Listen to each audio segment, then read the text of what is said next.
दोस्तों, एक केस की काफ़ी चर्चा होती है और जब कभी भी इसका ज़िक्र होता है तो भारत और अमेरिका का भी ज़िक्र होने लगता है। वो है शरिया कानून। तो सबसे बड़ी बात यह है कि शरिया कानून पर विवाद क्यों होता है? शरिया कानून में ऐसा क्या है जिसको लेकर विरोध भी होता है और इस पर विवाद भी होता है? और दूसरी बात ये भी है कि ट्रंप ने बयान दिया। ट्रंप के एक बयान और शाहबानो केस की चर्चा शुरू हो गई है। ऐसा क्यों हुआ? तो ट्रंप ने क्या कुछ कहा है? अमेरिका के राष्ट्रपति डोनाल्ड ट्रंप ने लंदन के मेयर सादिक खान के बहाने शरिया कानून को निशाना बनाया है। इसमें संयुक्त राष्ट्र महासभा में अपने भाषण के दौरान ट्रंप का कहना हुआ कि सादिक खान लंदन में शरिया कानून लाना चाहते हैं। ट्रंप का कहना हुआ कि ये लंदन में बेहद ही खराब मेयर है जो शरिया कानून को लाना चाहते हैं। हालांकि ट्रंप ने किस संदर्भ में ये बात कही है ये अभी स्पष्ट नहीं है कि शरिया कानून में क्या क्या आएगा। लेकिन हाँ, इतना ही नहीं, शाहबानो केस पर जो एक फिल्म बनी थी उसके कारण भी शरिया कानून चर्चा में आया था। अब इससे पहले जान ये लेते हैं कि सबसे पहले कि कितने देशों में शरिया कानून लागू है और कहाँ पूरी तरह से लागू नहीं है, कहाँ कहाँ इसको लेकर विवाद उठता रहा है। तो इस कानून की जो 10 सबसे बड़ी बात है वो समझेंगे। लेकिन सबसे बड़ी बात ये भी है कि उससे पहले ये समझना जरूरी है कि आखिर ये शरिया कानून होता क्या है। तो शरिया कानून वास्तव में इस्लामिक कानून को शरिया कानून कहा जाता है। ये वास्तव में एक सिद्धांत है जो पैगंबर मोहम्मद साहब के शब्दों, हदीस और उनके कायरों जिसे सुन्नतों और कुरान से लिया गया है।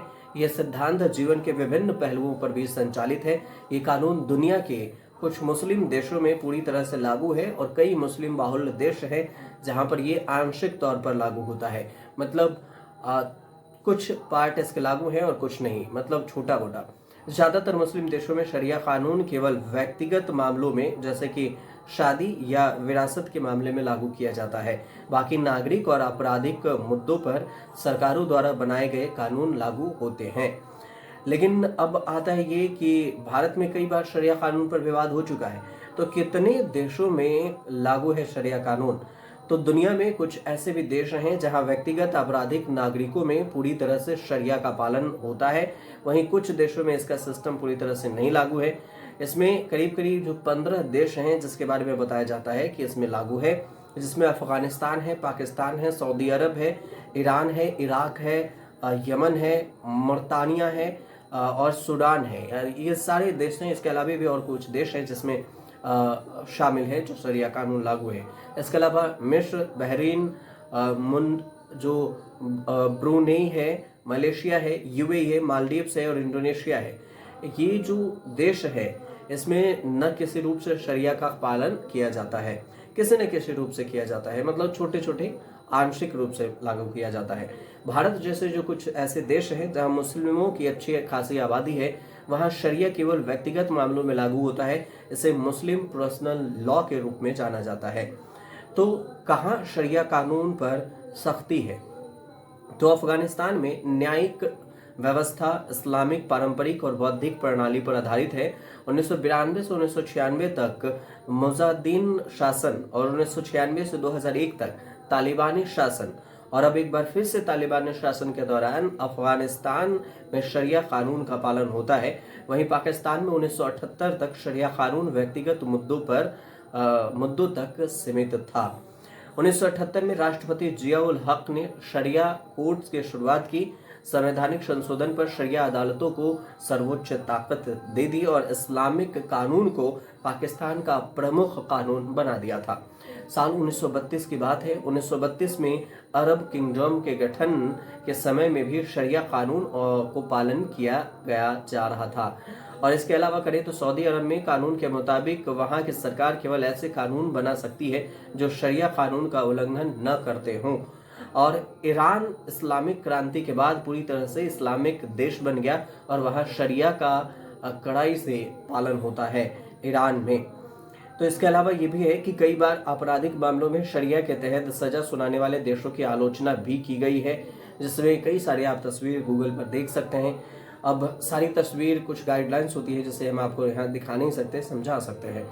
अब जैसे विदेशों में भी इसका विरोध होता रहा है। तो इसके अलावा जो आपराधिक मामले हैं उसमें शरिया के तहत सजा सुनाने वाले देश की आलोचना होती रही है और ऐसे मामलों में पत्थर मारकर जो जान लेना या जान के बदले जान की सजा का प्रावधान है शरिया कानून में। चोरी के लिए हाथ काटने की सजा, सऊदी अरब में शराब पीने या रखने पर 7 साल की सजा जैसे मामले हैं जो हमेशा से विवादों में रहे हैं।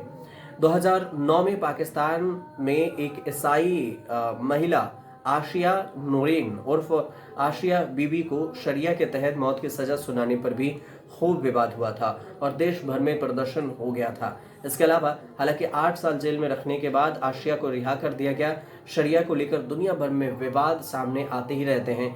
ग्रीस में एक मामला आया जिसमें मुफ्ती ने एक मुस्लिम महिला के खिलाफ शरिया कानून के तहत फैसला दिया। इसको लेकर खूब विवाद हुआ और इस फैसले को बाद में मानवाधिकार न्यायालय में चुनौती दी गई थी। भारत में शरिया पर विवाद की अगर बात करें तो भारत में ही शरिया कानून विवादों के घेरे में रहा है और इसमें शाहबानो केस इसका सबसे बड़ा उदाहरण है। ये साल 1975 में इंदौर के 59 साल के शाहबानो को उसके पति मोहम्मद अहमद खान ने तलाक दे दिया था। शाहबानो के साथ ही उनके 5 बच्चों को भी अहमद खान ने छोड़ दिया था। शाहबानो ने इसके खिलाफ कानूनी लड़ाई शुरू की, सुप्रीम कोर्ट तक पहुंची। 23 अप्रैल 1985 को 5 जजों के संविधान के पीठ ने अहमद खान को आदेश दिया कि वह अपने बच्चों को गुजारा भत्ता दे, जबकि शरिया कानून में ऐसा नहीं है। और यह आदेश मुस्लिम पर्सनल लॉ बोर्ड के आदेश के खिलाफ था, क्योंकि इसके बाद तत्कालीन प्रधानमंत्री राजीव गांधी की अगुवाई वाली केंद्र सरकार 1986 में संसद में मुस्लिम महिला जो कि तलाक में संरक्षण का अधिकार देता है कानून देश में कानून पेश करके सुप्रीम कोर्ट के इस फैसले को पलट दिया था। हालांकि अब भारत में 3 तलाक के खिलाफ भी कानून बन चुका है और मुस्लिम महिलाएं 3 तलाक देने पर पत्नियों के खिलाफ एफआईआर दर्ज करा सकती है। शरिया कानून की कुछ मुख्य बातों को समझ लेते हैं। मुख्य बात यह है कि शरिया कानून वास्तव में उन सिद्धांतों को कहा जाता है जो पैगंबर मोहम्मद के शब्दों जैसे हदीस और उनके कायरों सुन्नतों और कुरान को अपनाए गए हैं और ये सिद्धांत जीवन के विभिन्न पहलुओं पर संचालन करते हैं। इस्लाम में वास्तव में 4 अलग अलग तरह के स्कूल ऑफ थॉट है। वे 4 अपने अपने हिसाब से सुन्नतों और कुरान के व्याख्या करते हैं और इसी वजह से दुनिया भर में अलग अलग देशों में शरिया कानून अलग अलग है। और सबसे बड़ी बात यह है कि शरिया के तहत अपराधों को भी 2 श्रेणी में बांटा गया है। पहले श्रेणी में हद कहा जाता है जिसमें गंभीर अपराध शामिल किए जाते हैं और दूसरी श्रेणी में तज़ीर के नाम से जाना जाता है जिसको जज के फैसले पर सजा दी जाती है। हद अपराधों की सजा बेहद खतरनाक होती है। उदाहरण के लिए कि अगर चोरी हुआ तो उसका हाथ काट लेना। कई अपराधों में पत्थर मारकर मौत की सजा की भी बात होती है शरिया कानून में। भारत में शरिया कानून यानी मुस्लिम पर्सनल लॉ शरिया एप्लीकेशन एक्ट 1937 के अनुसार कोई मुस्लिम महिला अथवा पुरुष परिवार के संपत्ति पर वसीयत पर या फिर परंपरा के अनुसार अधिकार चाहता है तो उसे अथॉरिटी से प्रमाण पत्र लाना पड़ता है और वह मुस्लिम है। यहाँ पर शरिया के मुताबिक किसी मुस्लिम परिवार में जन्म लेने पर भी बच्चे को संपत्ति में अधिकार नहीं मिल जाता। इसके लिए जरूरी होता है कि किसी की मौत के बाद उत्तराधिकारी उस व्यक्ति का अंतिम संस्कार करे, तभी उसे परिवार का माना जाएगा और अगर उस व्यक्ति ने कर्ज ले रखा है तो उसे चुकाए और इसके बाद ही संपत्ति की कीमत अथवा वसीयत निर्धारित होती है। इस कानून के अनुसार से किसी मुस्लिम की मौत होती है तो उसकी प्रॉपर्टी में बेटे बेटी विधवा या माता पिता को हिस्सा दिया जाता है। शरिया में बेटियों को अपने पिता के संपत्ति में बेटों के मुकाबले आधी संपत्ति का भी प्रावधान है। मुस्लिम विधवा महिलाओं को अपने पति की संपत्ति में केवल 6वां हिस्सा मिलता है। शरिया के तहत 3 बार तलाक तलाक तलाक कहकर पत्नी अपने पति से संबंध विच्छेद कर सकता है। भारत में इसके खिलाफ अब कानून बन चुका है कि भारत में ऐसा नहीं होगा। तो ये पूरे शरिया कानून को लेकर थोड़ी सी जानकारी थी जो हमने आपको जो बताया है।